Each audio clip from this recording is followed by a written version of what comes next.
ಬೆಂಗಳೂರಿನಲ್ಲಿ filmy ಸ್ಟೈಲ್ನಲ್ಲಿ wheeling ಮಾಡಿದ ಪುಂಡನಿಗೆ ಪೊಲೀಸರು ಬಿಸಿ ಮುಟ್ಟಿಸಿದ್ದಾರೆ. ಹೇಗೆ ಅನ್ನೋದನ್ನ ಡೀಟೇಲ್ಸ್ ಕೊಡ್ತೀವಿ. ವೀಲಿಂಗ್ ಮಾಡಿದವನ ವಿರುದ್ಧ ಕೇಸ್ ದಾಖಲಿಸಿ ಬೈಕನ್ನು ಜಪ್ತಿ ಮಾಡಿದ್ದಾರೆ ಪೊಲೀಸರು. 19 ವರ್ಷ ಭಾಸ್ಕರ್ ಅನ್ನೋನ ವಿರುದ್ಧ FIR ದಾಖಲಾಗಿದೆ. 2 ದಿನದ ಹಿಂದೆ ಸುರಂಜನ್ ದಾಸ್ ರಸ್ತೆಯಲ್ಲಿ ಇವನು ವೀಲಿಂಗ್ ಮಾಡ್ತಾ ಇದ್ದಾಗ ಬೀಟಲ್ಲಿದ್ದಂತಹ ಪೊಲೀಸರ ಕೈಗೆ ಅವನು ಸಿಕ್ಕಾಕೊಂಡಿದ್ದಾನೆ. ಅವನನ್ನ ತಡೆದು ವಿಚಾರಣೆ ಎಲ್ಲ ಮಾಡಿದಾಗ ಅವ್ನ ಮೊಬೈಲನ್ನು ವಶಕ್ಕೆ ಪಡೆದಾಗ ಮೊಬೈಲ್ನಲ್ಲಿ ವೀಡಿಯೋಸ್ ಇದಾವ, ಫಸ್ಟ್ ಟೈಮ್ ವೀಲಿಂಗ್ ಮಾಡಿದ್ನ ಅಂತ ಪೊಲೀಸರು ಪರಿಶೀಲನೆಗೆ ಮುಂದಾದಾಗ ಸುಮಾರು ವೀಲಿಂಗ್ ವೀಡಿಯೋಸ್ ಅವನ ಮೊಬೈಲಲ್ಲಿ ಇದ್ವು ಅನ್ನೋದು ಗೊತ್ತಾಗಿದೆ. ಜೀವನ್ ಭೀಮಾನಗರ ಪೊಲೀಸರು ಬೈಕನ್ನು ವಶಕ್ಕೆ ಪಡೆದು ಕೇಸ್ ಮಾಡಿದ್ದಾರೆ ಅನ್ನೋದು ಗೊತ್ತಾಗ್ತಾ ಇದೆ. ಬಟ್ ಪ್ರಾಬ್ಲಮ್ ಏನು ಗೊತ್ತಾ, ಏನೇ ಮಾಡಿದ್ರು, ಎಷ್ಟೇ ಕೇಸ್ಗಳು ಮಾಡಿದ್ರು ಇವ್ರದ್ದು ಪುಂಡಾಟಿಕೆ ನಿಲ್ಲಲ್ಲ.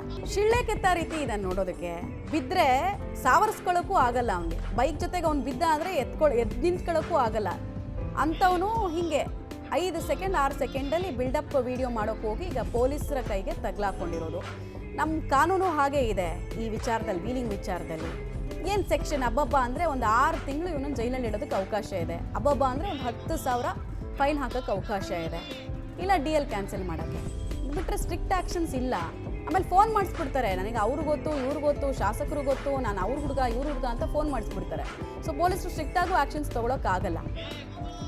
ಹೀಗಾಗಿ ಏನೇ ಮಾಡಿದ್ರು ವೀಲಿಂಗ್ ಪುಂಡಾಟಿಕೆಗೆ ಬ್ರೇಕ್ ಹಾಕೋದಕ್ಕೆ ಪೊಲೀಸರಿಗೆ ಸಾಧ್ಯ ಆಗ್ತಿಲ್ಲ.